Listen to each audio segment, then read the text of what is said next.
오늘 우리에게 주신 하나님의 말씀은 에베소서 5장 6절에서 8절까지 말씀입니다.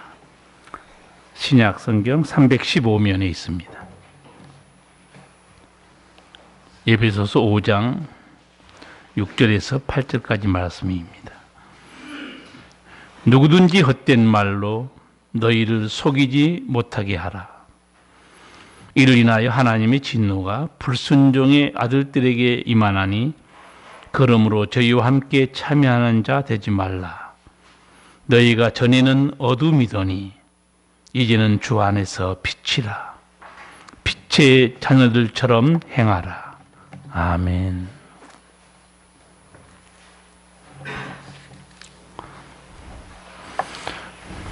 여러분 이솝 우화 책 좀 보셨습니까? 이솝 우화에 사람에게 깨달음을 주는 내용이 상당히 많죠. 생각 없이 인생을 산 40대가 개미와 배짱이에 대한 글을 읽었던 모양이에요. 그리고 큰 깨달음을 얻었습니다. 인생에 대한 눈이 열린 이 40대는 이런 책을 썼어요. 내 나이 40, 이솝 우화에서 길을 찾다. 그리고 자기 깨달은 걸 좀 써놨어요. 지나친 욕심을 버리자. 참고 기다릴 줄 알아야 한다. 남의 것이 아닌 내 것에 집중하자. 내 손 안에 작은 것을 소중히 하자. 물질적 이익에 눈이 멀지 말자. 겉모습으로만 판단하지 말자. 이솝 우화를 통해서 이 40대의 남자는 인생에 대해서 깨닫고 이제 정신 차리고 살아야지. 여러분도 들어보니까 내가 좀 정신 차리고 살아야 되지 않은가 생각이 듭니까? 저는 이 글 읽으면서 이런 생각이 떠올랐어요. 이 40대가 성경 전도서를 읽었다면 어떻게 인생이 달라졌을까? 전도서 12장 1절의 말씀입니다. 너는 청년의 때 곧 공고한 날이 이르기 전 나는 아무 낙이 없다고 할 해가 가깝기 전에 너희 창조자를 기억하라. 이솝 우화를 읽었던 이 40대가 전도서를 읽었으면 그 인생이 어떻게 됐겠어요? 이 40대가 성경에서 예수님 말씀을 읽었으면 어떻게 됐을까요? 나는 길이요 진리요 생명이다. 나로 말미암지 않고는 천국에 있는 아버지께 갈 자가 없다. 물과 성령으로 다시 나지 아니하면 하나님 나라에 못 들어간다. 그리고 요한계시록 말씀은 주 안에서 죽는 자는 복이 있도다. 성령이 가라사대 진실로 그러하도다. 저희 수고를 그치고 쉬리니 행한 일이 저희를 따릅니다. 이 40대가 성경 말씀을 읽었으면 그 인생이 어떻게 됐을까요? 의미 있는 인생길이 아니고 천국의 길을 가는 인생이 됐을 거예요. 사람이 쓴 글은 사람들의 소리예요. 성경은 하나님의 음성입니다. 여기에 생명이 있고 영생이 있어요. 호스피스 병동에서 일하는 어떤 분, 세상을 떠나는 사람들, 그 사람들이 이렇게 보드에다가 자기가 하고 싶은 말 써놓은 게 있어요. 그래서 그 호스피스 일하는 분이 그걸 다 모아서 책을 하나 냈어요.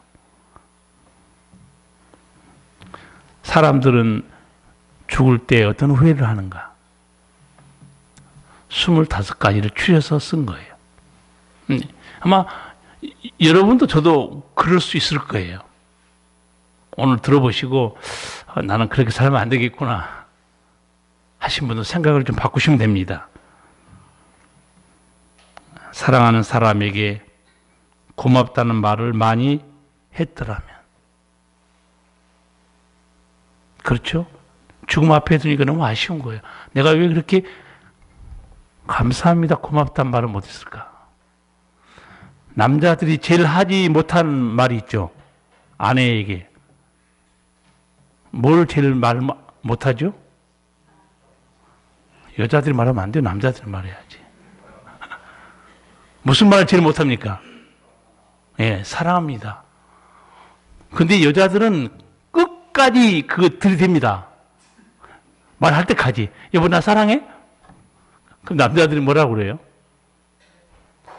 아, 사랑하니까 살지. 그리고 자꾸 물어봐, 그런 거를. 그래도 말해달라니까. 남자들 한번 해보세요. 여보, 사랑합니다. 아, 천만다행이에요. 이제 들으셨죠? 사랑한다니까요. 두 번째, 조금만 더 겸손했더라면. 이게 임종 앞둔 사람들의 후회예요. 그리고 세 번째가 감정에 내가 좀 휘둘리지 않았더라면. 너무 내가 성질 부리고 너 내 멋대로 너무 내가 그렇게 했는데 돌이켜보니 그거 아무것도 아닌 거였어요. 상처만 주고 관계만 비뚤어진 거죠. 그리고 더 깊은 후회도 있습니다. 내 장례식을 생각하고 살았더라면. 여러분 장례식 생각하십니까? 내일 죽어도 그 생각 안 해요.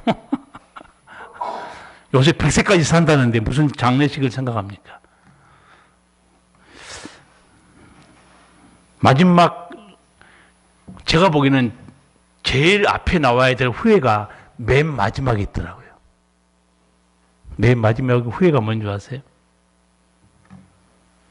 내가 신의 가르침을 알았더라면. 사실은 이게 가장 중요한 겁니다. 내가 신의 가르침을 알았더라면. 하나님의 가르침 받았으면 그 인생은 죽음 앞에서도 하늘의 소망 가운데 자유합니다. 찬송 부르고 인생을 마무리할 수 있어요. 아, 내가 신의 가르침을 받았더라면. 내가 이제 죽음 앞에 서 있는데 언제 누구에게 무슨 신의 가르침을 받겠습니까?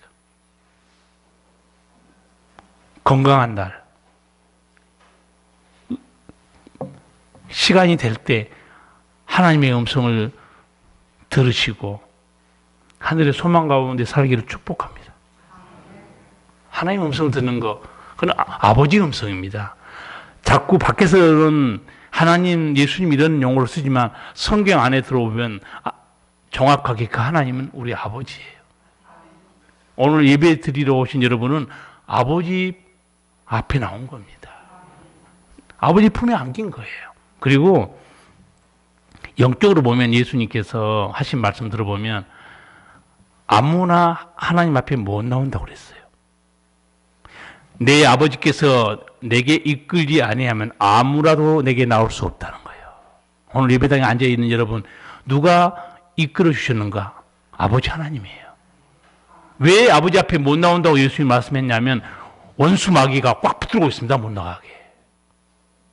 죄의 종으로 죄에 묶여 있어요. 세상 것이 나를 붙들고 있습니다. 그래서 그 모든 것들에 대해서 하나님이 끌어내서 인도할 때만 나올 수 있는 것이다 알려준 겁니다. 그런데 우리는 그걸 잘 모르죠. 그런 영적인 어마어마한 사건이 있었다는 사실을. 죽음 앞에 보니까는 이 사람들이 후회된 게 이제 보이는 거예요. 어떻게 사는 게 바른 인생인가? 어떻게 살아야 행복했었던가? 그러면 내가 후회 없이 살았을 텐데. 죽음 앞에서 성찰한 거죠. 하나님 앞에 성찰하면 차원이 달라집니다. 사람들은 죽음 앞에서 성찰하고 있어요. 그러나 인생은 하나님 앞에서 자신을 성찰해야 돼요. 전모가 드러납니다. 진리를 알게 돼요.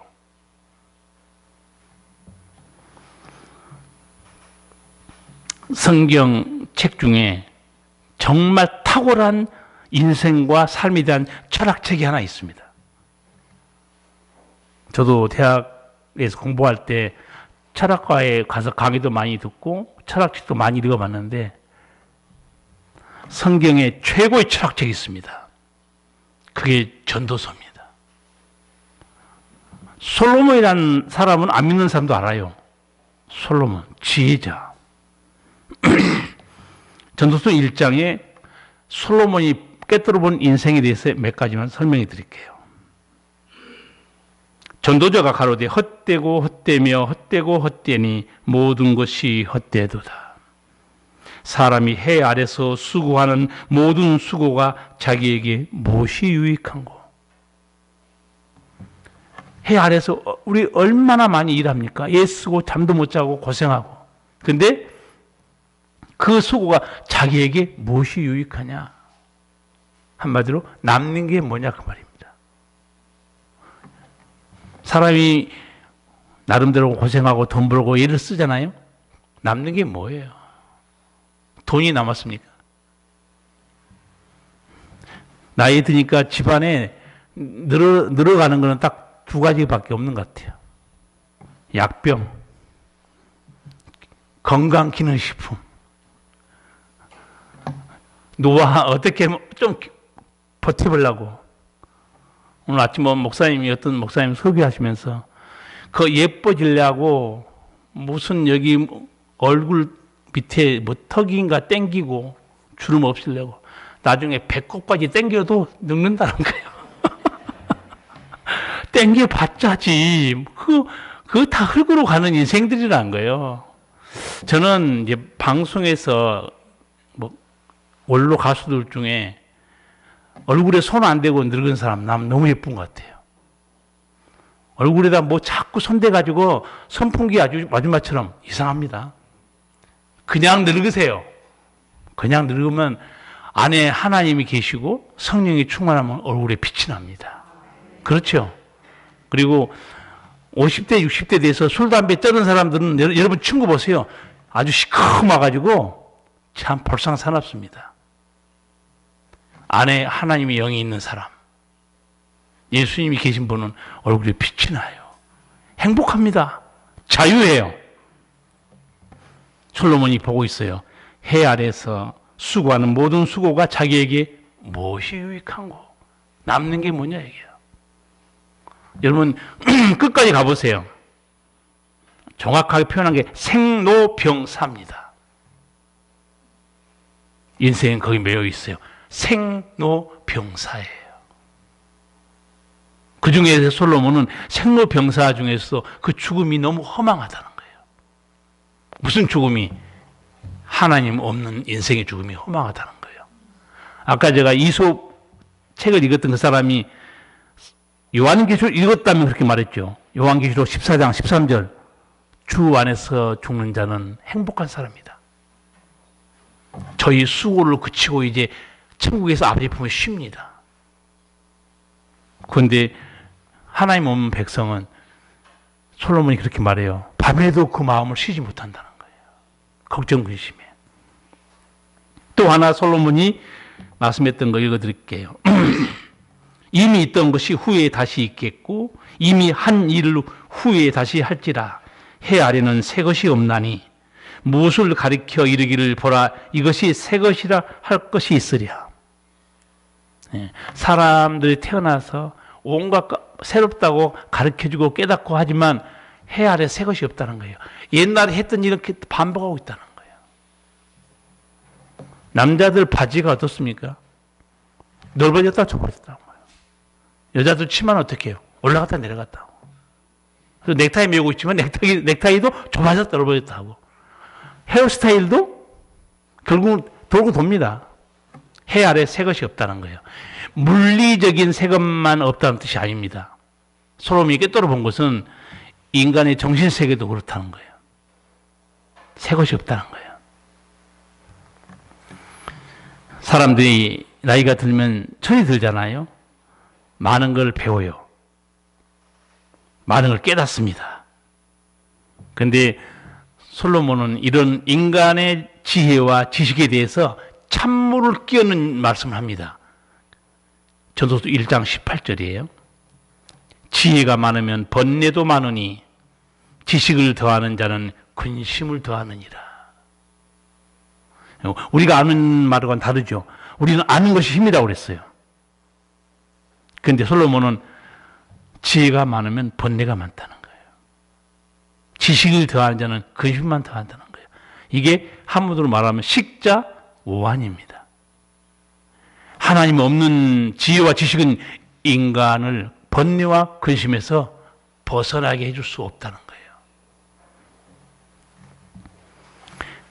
자, 인생에 대한, 삶에 대한 솔로몬의 말씀을 잠깐 드렸습니다. 솔로몬이 지혜자이기 때문에 꿰뚫어 보긴 했어요. 근데 솔로몬은 사람이에요. 대안이 없습니다. 대안이 없어요. 그렇다고 깨달은 거예요. 번뇌와 근심에서 어떻게 하면 구원받는가? 그거는 하나님께 달린 문제예요. 죄와 사망에서 나를 구원할 자 솔로몬은 대안이 없습니다. 예수님께 있어요. 솔로몬이 해 아래 새 것이 없다고 그러죠. 예수님 만나면 새로운 피조물이 되거든요. 그러니까 솔로몬은 정말 어떻게 보면 지혜자로서 인간의 삶과 죽음, 생명에 대해서 깊은 통찰력을 가지고 있었으나 그는 구원자는 아니에요. 그래서 일반 종교는 사상과 가르침이 있을 뿐이다, 그렇게 평가합니다. 그러나 성경은 달라요. 우리를 지으신 아버지 하나님은 우리에게 가르침과 사상만 준 게 아니에요. 생명을 살리고 새로운 피조물로 살게 하고 은총을 누리게 한 거죠. 오늘 말씀 우리가 읽었잖아요. 인간들이 만든 종교, 진리를 가르치는 철학, 그리고 나름대로 인생길을 말하는 사람들을 무색하게 해버립니다. 8절을 보면 딱 한마디로 어떤 말씀인 것 같아요? 너희가 전에는 어둠이더니, 이 한마디로 정리해버립니다. 너희가 전에는 어둠이었다는 거예요. 사람들이 종교를 만들고 철학을 하고 많은 가르침을 주고 있지만 그게 뭔 줄 아니? 다 어둠에 속한 일이란 거예요. 얼마나 어떻게 보면 그런 사람들에 대해서 그런 사람들이 열받을 말입니까? 전에는 너희가 어둠이더니, 여러분 어둠이 뭘 말하는지 아시죠? 어둠은 죽음을 말합니다. 어둠은 참된 진리를 알지 못한 영적 무지를 말하는 거예요. 전에는 너희가 어둠 속에 살았다는 거예요. 뭘 알고 가르치고 다 너희는 아무것도 모르고 있다는 거예요. 한마디로 정리합니다. 사도 바울은. 예수님께서 요한복음 12장 35절을 보면 어둠에 대해서 한마디로 딱 정리해 줍니다. 어둠에 다니는 자는 그 가는 바를 알지 못하느니라. 어둠 속에 사는 사람은 그 가는 바를 알지 못해요. 어디서 왔다가 어디로 가는지 모릅니다. 근데 그 예수님의 이 말씀을 최준 씨가 노래 딱 불렀어요. 성경을 어떻게 그 양반이 이 하숙생에서 이 예수님 말씀을 가지고 가사를 썼는지 나 이해가 안 돼. 불러드릴까요? 예배 시간에 어떻게 부르겠어요? 또 고개를 끄덕인 사람이어서 철없이 목사가 어떻게 하숙생을 부르겠냐고. 여기서 그냥 가사만 불러드릴게. 인생은 나그네 길, 어디서 왔다가 어디로 가는가 모르는 거예요. 예수님이 말씀했습니다. 어둠에 다니는 자는 그 가는 바를 알지 못하느니라. 어디서 왔다가 어디로 가는지 몰라요. 내가 누구지도 모르고 죽음이 뭔지도 모르고 살다가 죽습니다. 이런 뭘 좀 배우고 뭘 좀 깨닫고 책 좀 읽고 인생의 철이 들면 뭐 좀 알 것 같습니까? 사도 바울이 한마디로 정리합니다. 너희가 전에는 어둠이더니, 예수 만나기 전에는 뭘 알고 배웠던 간에 그게 다 어둠에 속한 일을 한 거예요. 어떻게 사도 바울이 요걸 요새 말하면 촌철살인이죠. 말 한마디로 끝내버립니다. 이 8절은 바로 인간의 지식의 실상, 인간의 지혜의 실상에서 대해서 말합니다. 5장 8절을 우리 같이 한번 읽겠습니다. 너희가 전에는 어두움이더니 이제는 주 안에서 빛이라. 빛의 자는 행하라. 아멘. 전에는 너희가 어둠이었다는 거예요. 예수 만나기 전에는 그 아는 게 제대로 아는 게 하나도 없었다는 거죠. 여러분, 인간이 눈이 있다고 다 보는 건 아니죠. 특히 제가 방송에서 명의와 생로병사 보고 있다고 여러분에게 말씀드렸는데 나는 그건 꼭 봅니다. 정말 유익한 의학 정보가 굉장히 많아요. 특별히 그 당뇨에 대해서 자주 말한 의사 선생님이 당뇨를 심하게 앓고 있는 사람은 눈 검사를 소홀히 하면 안 됩니다. 심장도 마찬가지고. 이 혈류 문제도 그렇고. 왜? 그만큼 당뇨가 위험하다는 거예요. 처음 들어봤어요. 저 동기 목사 얘기를 들어보니까 황반변성? 네, 그게 오기 시작하면 눈이 이제 앞을 못 볼 수도 있다. 여러분, 우리가 사물을 바로 보는 것은 건강한 눈을 가지고 있어야 가능한 거예요. 또한 마찬가지입니다. 지식의 눈이 없으면요, 봐도 모릅니다. 아는 만큼 보인다고 그러죠. 우리 강원도 이쪽에 밀렵꾼들이 덫을 많이 놓잖아요. 환경운동가들도 덫을 다 수거하고. 산짐승이 덫을 볼까요? 안 볼까요? 눈으로 봅니다. 근데 왜 걸려들까요? 그게 바로 지식이 눈이 없어서 그렇습니다. 저게 뭔지를 몰라요. 본다고 아는 게 아닙니다, 여러분. 지식의 눈이 있어야 제대로 아는 거예요. 하물며 영의 세계를 어떻게 지식의 눈이 있다고 보겠습니까? 영의 눈이 있지 않으면 영의 세계를 도무지 들어도 모릅니다.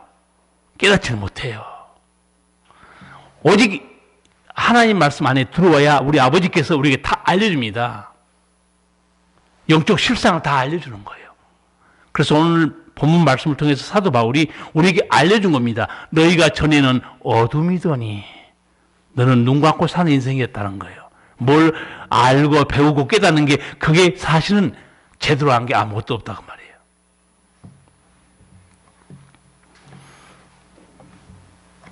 우리 모두 믿기 전에도 우리 전에는 아마 다 그렇게 살았을 거예요. 우리 머릿속에 우리 마음에 하나님에 대한 이해, 영원한 진리 아는 게 하나도 없었어요. 여러분, 너희가 전에는 어둠이더니 어둠 속에 살아가는 인간의 실상을 제가 한번 보여드릴까요? 그것도 사도 바울이 쓴 로마서 1장에 그대로 있습니다. 오늘은 에베소서에서 너희가 전에는 어둠이더니 이렇게 말해주잖아요. 로마서 1장 25절 이하에 가면 21절 이하에 가면 어둠 속에 산 인생이 어떻게 살고 있는가 실상을 보여줍니다. 그 생각이 허망하여지며 미련한 마음이 어두워졌나니.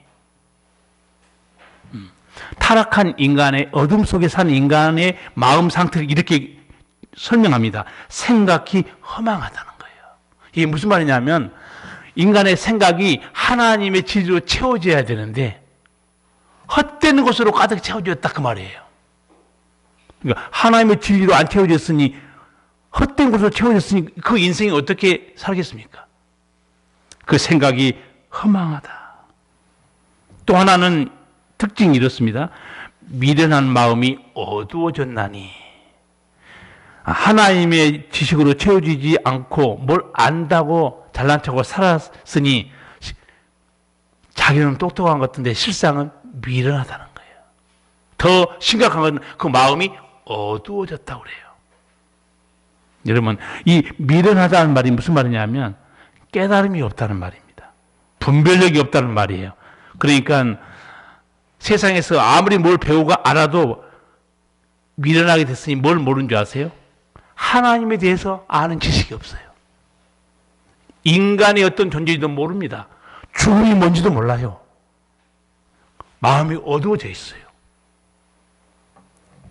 저나 여러분이나 교회 나와서 하나님 믿고 이 말씀을 보니까 이런 세계를 아는 것이지, 성경을 안 보면 우리가 이런 영적 상태를 어떻게 알겠습니까? 알 수 있는 길이 없어요.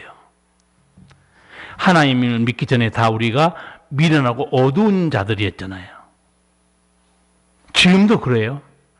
지금도 하나님을 알지 못한 사람들이 자기 나름대로 철학을 말하고 종교를 말하고 뭘 가르치고 있어요.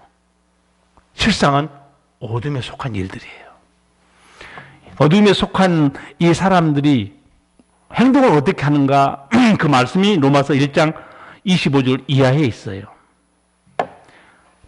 이는 저희가 하나님의 진리를 거짓 것으로 바꾸어 피조물을 조물주보다 더 경배하고 섬깁니다. 마음이 어두워졌어요. 지성이 타락했어요. 자, 어떻게 하나님의 진리를 거짓으로 바꾸었는가? 성경에 있는 것 중에 5가지만 뽑아서 설명해 드릴게요. 창세기부터 나오는 말씀이에요. 첫째, 하나님께서 우주 만물을 창조하셨어요.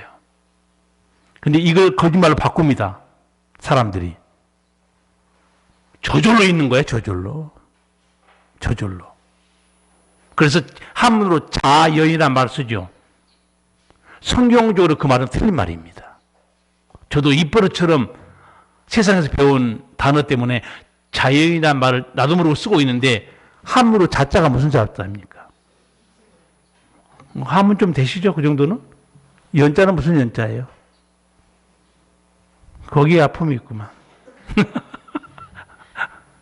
그러니까 여러분의 실력은 좀 가다가 찢어진 백과사전하고 똑같아요.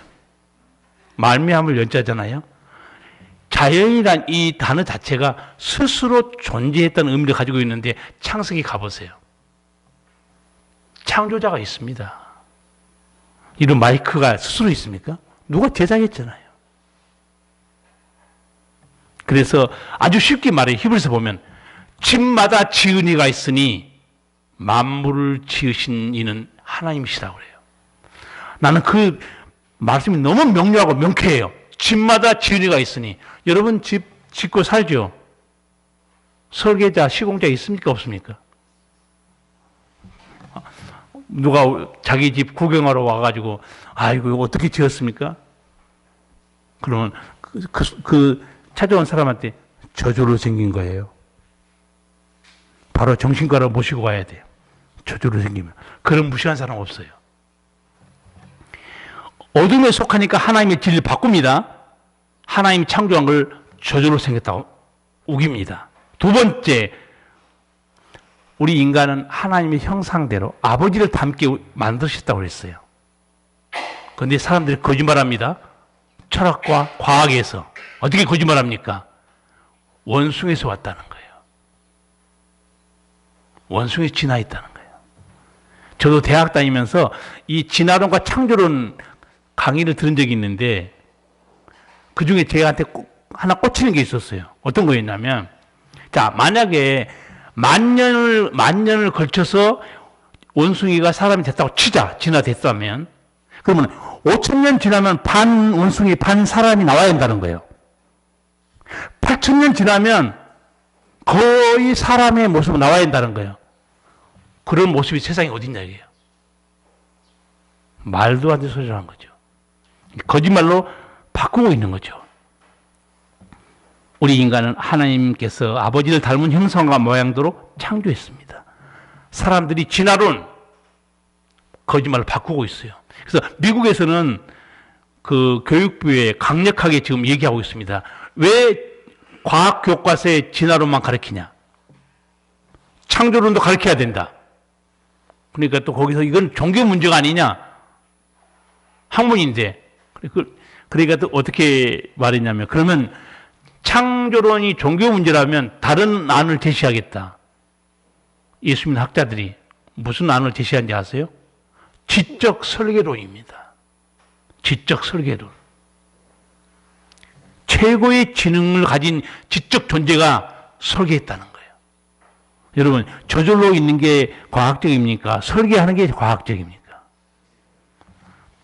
지금 사도 바울이 그렇게 말하고 있어요. 하나님의 진리를 거짓 것으로 바꿔버리고 있다는 거예요. 세 번째 바꾼 진리가 뭐냐면, 인간의 죽음은 죄에서 왔습니다. 죄의 삭시 사망이잖아요. 그래서 사람들은 죄 때문에 인간이 죽는다고 믿지 않아요. 그냥 운명이라고 생각해요. 거짓말로 바꾸고 있는 거죠. 하나 더 말씀드리면, 죄를 회개하고 예수를 믿어야 영생이 있다. 아버지는 우리에게 알려줍니다. 그런데 어떻게 거짓말하고 있는 줄 아세요? 아무 종교를 믿어도 구원받아. 거짓말하고 있습니다. 마지막으로 하나님께서 분명히 최후 심판을 통해 믿는 자는 천국으로, 믿지 않는 자는 지옥으로 하나님 보내신다 말씀하고 있는데, 사람들이 또 바꾸고 있습니다. 무슨 하나님이 어디 있어? 천국과 지옥이 어디 있어? 근데 이게 얼마나 무식한 얘기냐면요, 원래는 그렇게 말하면 틀립니다. 하나님이 없다고 말하면 안 되는 거예요. 하나님이 계신지 모른다고 말해야 돼요. 모르는 거죠. 없다고 어떻게 말해? 없다고 모르는 거지. 이렇게 하나님의 진리를 거짓으로 바꿔버리잖아요. 이런 사람들이 더 황당하게 사는 모습이 뭐냐면, 피조물을 조물주보다 더 섬깁니다. 하나님이 우리를 위해 만든 우주 만물을, 피조물을 이게 하나님이라고 숭배하고 있어요. 하나님은 기가 막히겠죠. 우리도 전에는 어둠 속에 그렇게 살았어요. 아니, 지금도 옆집 사람이, 내 친구가, 우리 식구가 지금도 그렇게 살아오고 있어요. 전도해 보세요. 지금도 우상을 하나님처럼 섬기고 어둠에 속해 있으면서 헛된 진리를 쫓아가고 있어요. 지금도 여러분 가정에 있어요. 여러분 친구도 있고 여러분 지인들도 있습니다. 아, 내가 어둠 속에 살았구나. 깨달음이 있는 사람, 구원의 길로 들어갈 수 있는 사람이에요.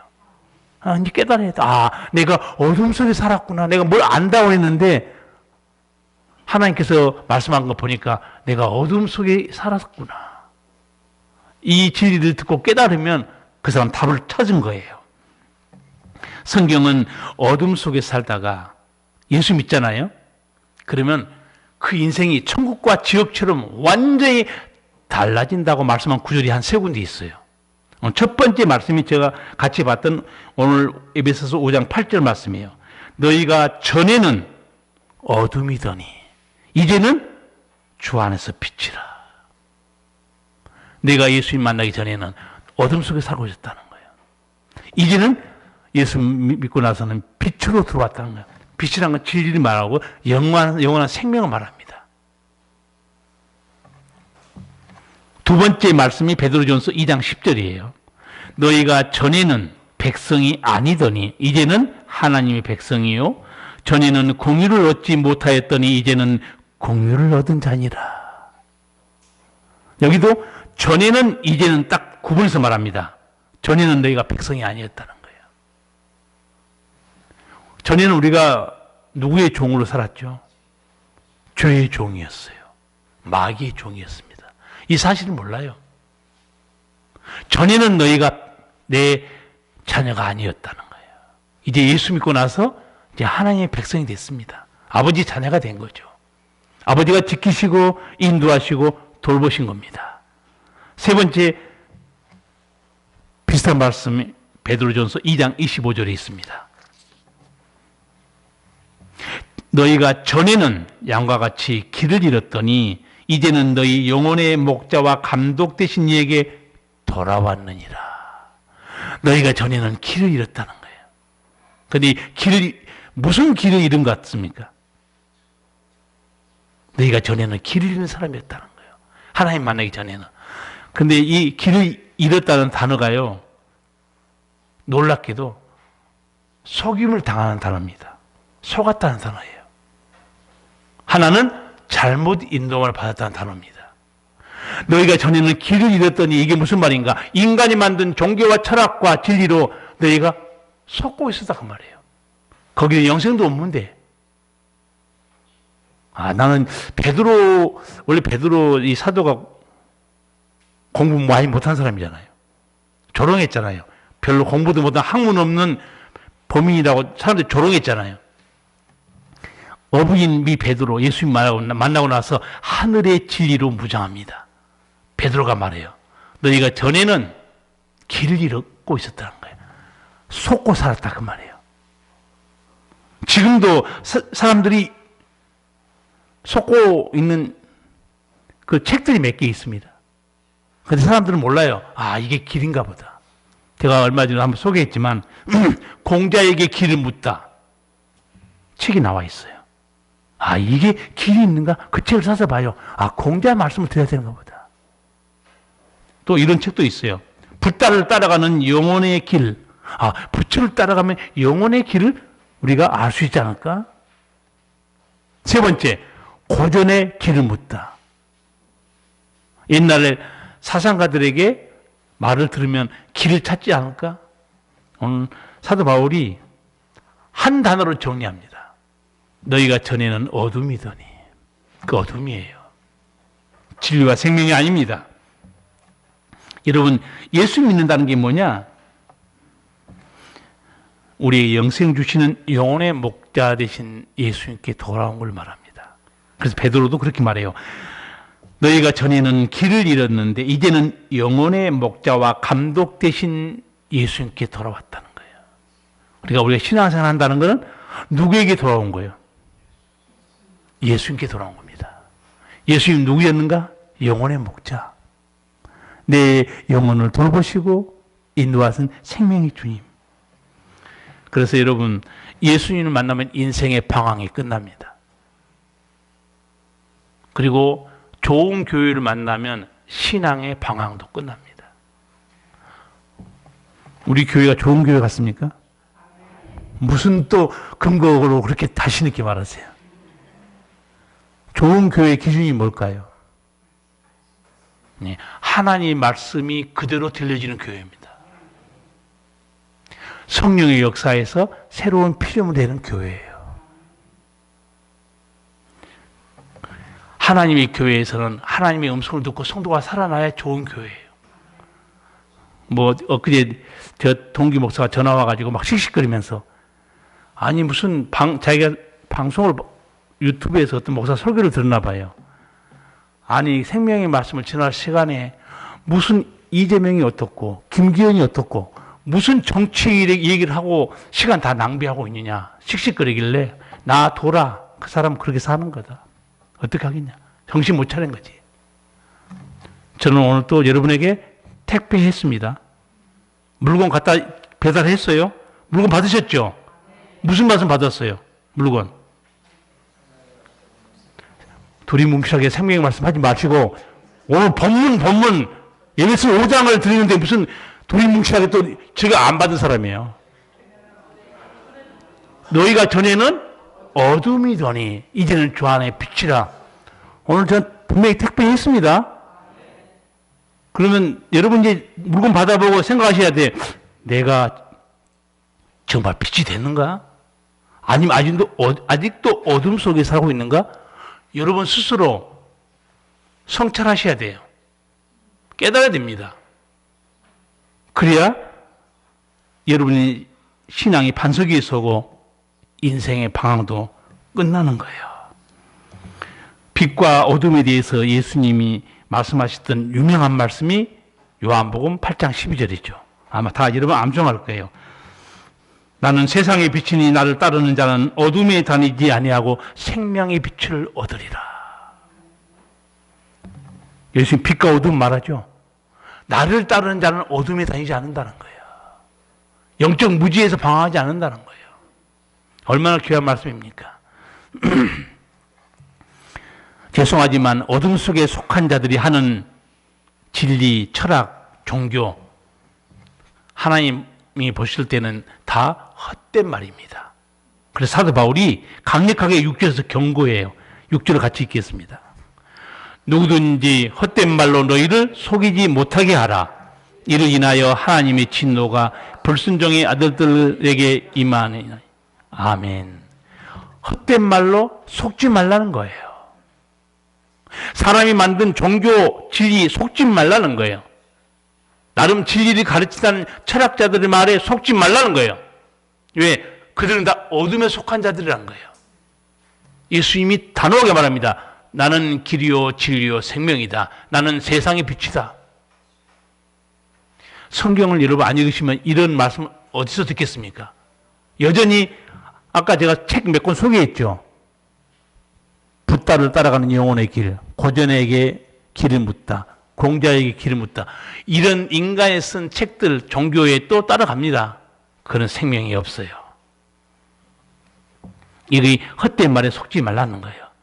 자, 제가 예수 믿기 이전과 믿고 난 이후에 어떻게 달라졌는가 오늘 말씀 세 군데 소개했습니다. 다시 정리해 드릴까요? 에베소서 5장 8절. 너희가 전에는 어둠이더니 이제는 주 안에서 빛이라. 베드로전서 2장 10절. 너희가 전에는 백성이 아니더니 이제는 하나님의 백성이다. 베드로전서 2장 25절. 너희가 전에는 양과 같이 길을 잃었더니 이제는 너희 영혼의 목자와 감독 되신 이에게 돌아왔느니라. 여러분, 어둠에서 나는 광명을 찾았습니다. 그 찬송가가 그 세계 모든 교인이 가장 좋아하는 어메이징 그레이스입니다. 나 같은 죄인 살리신 주 은혜 놀라와 그 찬송을 모르는 예수 안 믿는 사람도 그 찬송을 알고 있어요. 어메이징 그레이스. 거기 보면 존 누트윈 노예 상인으로 살았던 그분이 회개하고 예수 믿고 나서 이렇게 찬송합니다. 나 같은 죄인 살리신 주 은혜 놀라와 잃었던 생명 찾았고 광명을 얻었네. 광명을 얻었네. 이건 영어 찬송가를 우리가 번역했는데 영어 찬송가에는 이렇게 간단히 안 돼 있어요. 광명을 얻었네. 이게 영어로 어떻게 돼 있냐면 I once was blind, but now I see. 못 알아들어도 상관없어요. 내가 더 통역해 주면 되니까. 블라인드가 뭡니까? 맹인이에요. I once was blind. 내가 예수 만나기 전에는 눈이 감긴 사람이었다는 거예요. But now I see. 이제는 내가 눈을 떠서 보게 됐다는 거예요. 근데 우리는 간단하게 번역해서 광명을 찾았네 이렇게 돼 있지만 영어 찬송가는 그렇게 정확하게 돼 있어요. I once was blind, but now I see. 이제 그 존 누튼 목사님이 되셨지만 예수님 만나고 나서 그 눈을 떠서 뭘 봤다고 말한 줄 아세요? 나를 지으신 아버지를 내가 봤다는 거죠. 나의 주 예수 그리스도를 나는 만났다. 내 죄도 보았고 내 영생도 알게 됐다. But now I see. 나는 다 보게 됐습니다. 이게 어둠에 속한 자가 이제 눈을 떠서 생명의 세계로 들어온 아름다운 찬양이고 간증이에요. 저는 영어 찬송가를 집에 가지고 있어요. 왜냐하면 가끔 비교해 봅니다. 영어 찬송가를 이제 번역해서 한국어 찬송가로 이제 부르고 있잖아요. 어떨 때 내가 보기에 좀 꺼림칙하고 그러면 이상하면 내가 영어 찬송가를 부르는 거예요. 원래 영어 찬송가는 어떻게 돼 있지? 마찬가지로 제가 성경을 여러분을 풀어드릴 때 성경이 조금 난해하고 어려울 때는 반드시 헬라 성경도 읽어보고 히브리어 성경 읽어봅니다. 아, 원래 이런 뜻으로 돼 있구나. 그래서 성경은 세상의 언어로 읽으면 안 됩니다. 성경은 하나님의 언어로 읽으셔야 돼요. 근데 여러분이 하나님 언어로 읽기는 어렵습니다. 전문으로 공부를 안 했기 때문에. 제가 여러분에게 다 택배해 드릴 테니까 여기 앉아 계시면 됩니다. 그러면 하나님이 다 채워줘요. 성도 여러분, 생명과 구원의 길, 어둠 가운데 사는 우리에게 생명과 구원의 길이 있는데 앞을 못 보고 어둠 속에 살다가 죽어야 되겠습니까? 예수께 나오셔야지. 어둠 속에 살다 죽어야 되겠어요? 예수님 말씀하잖아. 나는 세상의 빛이다. 나를 따르는 자는 어둠에 다니지 아니하고 생명의 빛을 얻으리라. 오늘 이 복된 말씀 들은 여러분, 앞으로 헛된 인간의 가르침에 속지 마시고 예수님 말씀을 듣고 천국 백성으로 행복하게 사시기를 축복합니다. 기도하시겠습니다. 살아계신 우리 아버지, 은혜를 감사합니다. 전에는 너희가 어둠이더니 이제는 주 안에 빛이라. 너희가 전에는 양과 같이 길을 잃었더니 이제는 너희 영혼의 목자와 감독 되신 이에게 돌아왔느니라. 아버지 감사합니다.